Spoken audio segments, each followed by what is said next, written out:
Olá, hoje nós vamos falar sobre a evolução das redes móveis. Seja bem-vindo ao Telecom Drop número 2.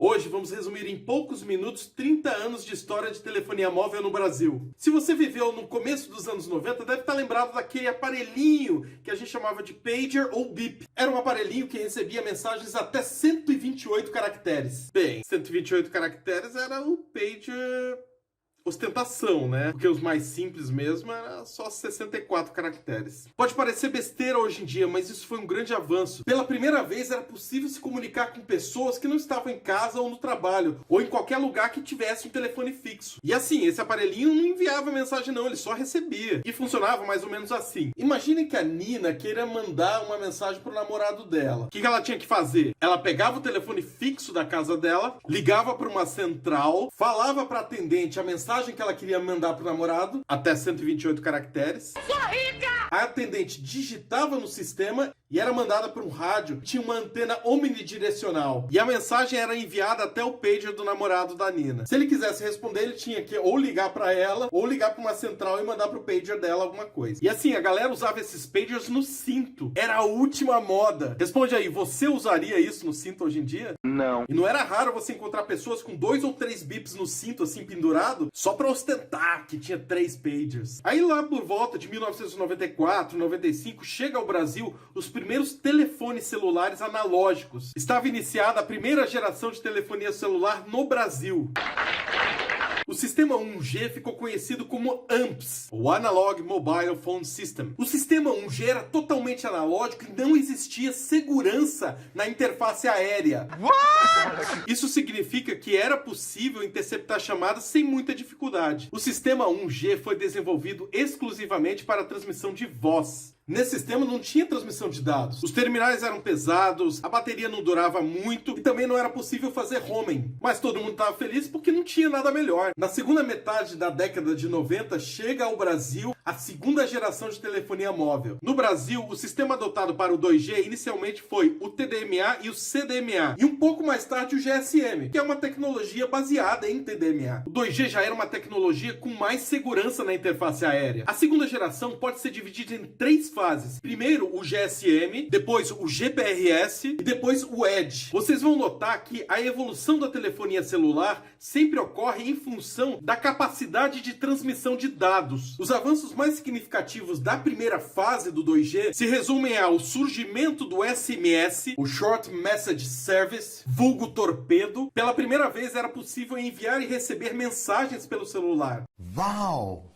A chegada do SIM card, que é o chipzinho que tem o nosso número que a gente coloca no aparelho. Lá na primeira geração, o número era atrelado ao aparelho e já era possível enviar dados a 9.6 kilobits por segundo. A segunda fase do 2G teve um grande avanço para nossa história. Essa fase foi chamada de GPRS. Pela primeira vez, era possível enviar pacotes na rede móvel. Se você não entende muito bem essa questão de pacotes ou de circuitos, dá uma olhada no Telecom Drop número 1. Vou colocar um card aqui em cima. Enviar pacotes na rede proporcionou um grande avanço. Entrou em cena um equipamento chamado SGSN, que era responsável pelo tratamento de pacotes na rede. Aliás, você já deve ter visto um Gzinho aí no seu celular, como esse aí que você está vendo. Isso significa que o seu celular está enganchado ou conectado na rede GPRS. Isso nem é muito bom, né? Porque se a gente está no 4G. Mas a segunda geração não para por aí. Aí tem a terceira fase do 2G, que é o Edge, que significa Enhanced Data Rates for GSM Evolution. O Edge significou um grande avanço na taxa de transmissão.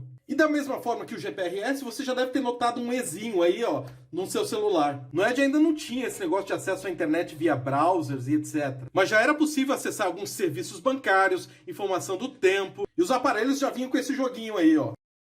E com o mercado cada vez mais insaciável por banda, surge então, na primeira década desse século, a terceira geração de celular, o 3G.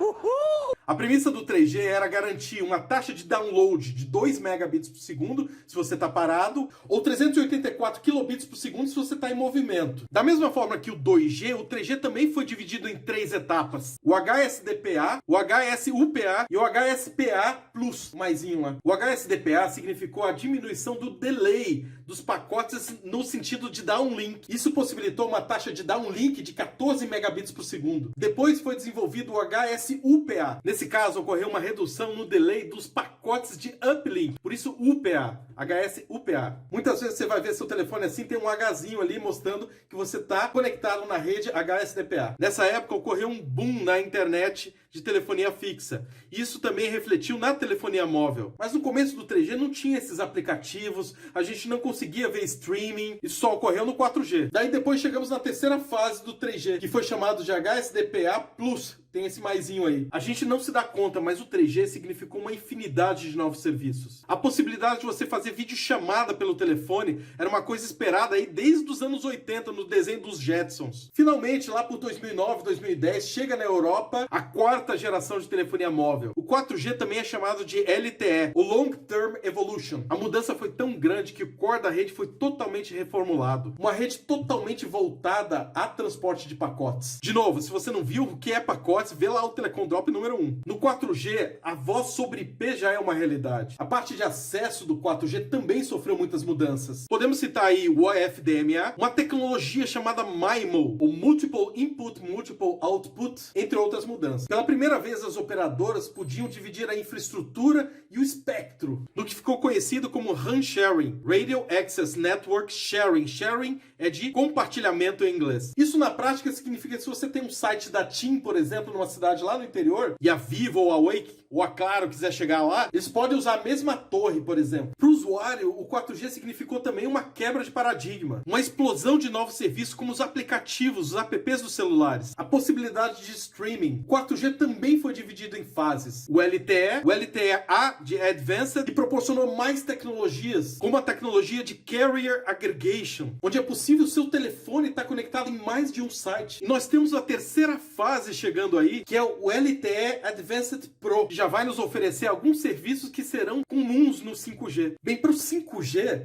nós ainda estamos aguardando chegar aqui no Brasil. Mas ele já é uma realidade em países como a Coreia do Sul. E eu posso dizer sem medo que o 5G vai representar uma verdadeira revolução industrial. Não só as pessoas vão estar conectadas, mas as coisas vão estar conectadas com as pessoas e com as outras coisas. Entrará uma realidade da internet das coisas, realidade aumentada, carros autônomos. Tecnicamente, o 5G vai apresentar uma diminuição de latência da rede, que é o tempo de resposta da rede para o usuário, que no 5G deve ser menor que 1 milissegundo. Fala-se em 1 milhão de dispositivos conectados por quilômetro quadrado. Lembre-se que não é só pessoas, mas coisas também. Enfim, uma infinidade de possibilidades. Mas isso é um tema para um próximo vídeo. Um grande abraço, fui!